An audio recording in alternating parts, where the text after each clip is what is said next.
Salve, salve trilheiros! Estamos reunidos para análise dos julgados do informativo 1132 do COLEM do Supremo Tribunal Federal. Agora falaremos de direito ambiental na DPF 760 do Distrito Federal, um caso muito semelhante a outro que conversamos há pouco tempo aqui, acerca do estado de coisas inconstitucional na política ambiental.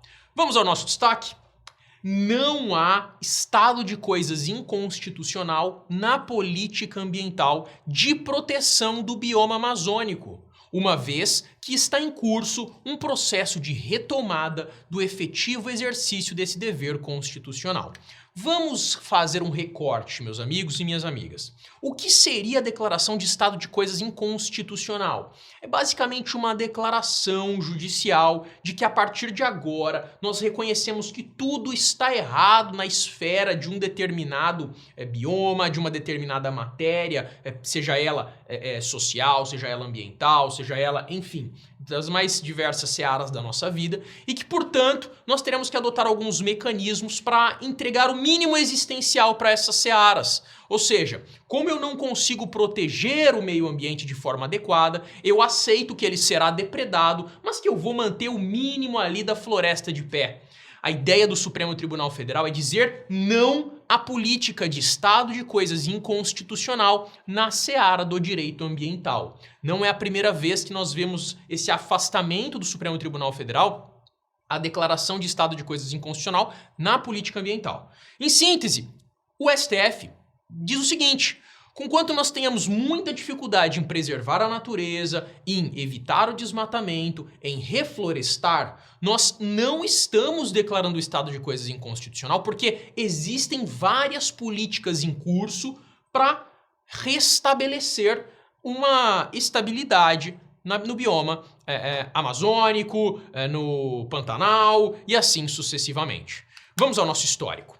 Não há estado de coisas inconstitucional na política ambiental de proteção do bioma amazônico, uma vez que está em curso um processo de retomada do efetivo exercício desse dever constitucional.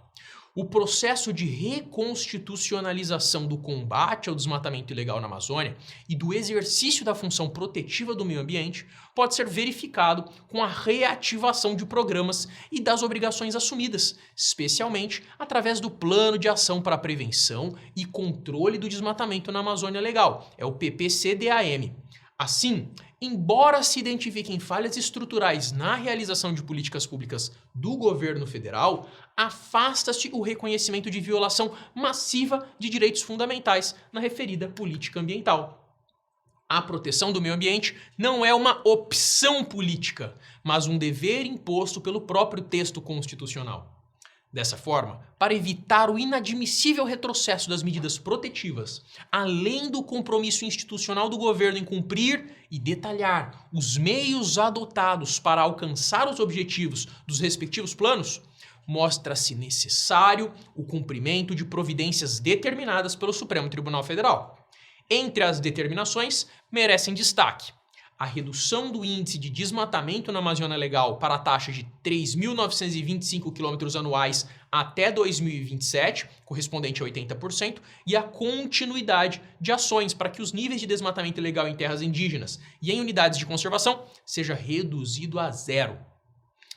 O desempenho efetivo por instrumentos especificados de atuação para fiscalização pelos órgãos competentes e de investigação das infrações ambientais, e aquelas a eles conexos, com os meios para garantia de eficácia dos resultados, incluídos os casos em que haja punição com a atuação das entidades federais competentes.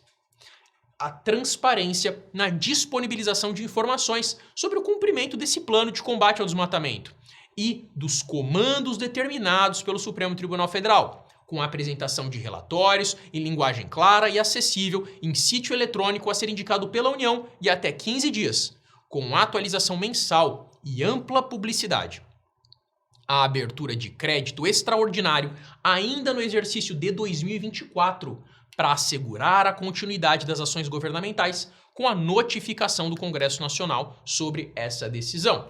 Com base nesses e outros entendimentos, o plenário, em apreciação conjunta por maioria, não declarou o estado de coisas inconstitucional e, alternativamente, ao reconhecer a existência de falhas estruturais na política de proteção da Amazônia Legal, determinou ao governo federal que assuma um compromisso significativo. É o Meaningful Engagement. Então, se você eventualmente se deparar com esse termo na sua prova, o Meaningful Engagement seria o compromisso significativo. É dizer, olha, eu estou te dando mais uma oportunidade de você assumir um compromisso pleno com alguma coisa. E aqui é com a política de preservação da Amazônia Legal. Referente ao desmatamento ilegal na floresta amazônica. Por unanimidade, julgou parcialmente procedente as ações para fixar as providências, que a gente acabou de falar, e determinações registradas nas respectivas atas de julgamento. O que você precisa levar para a sua prova a partir desse julgado?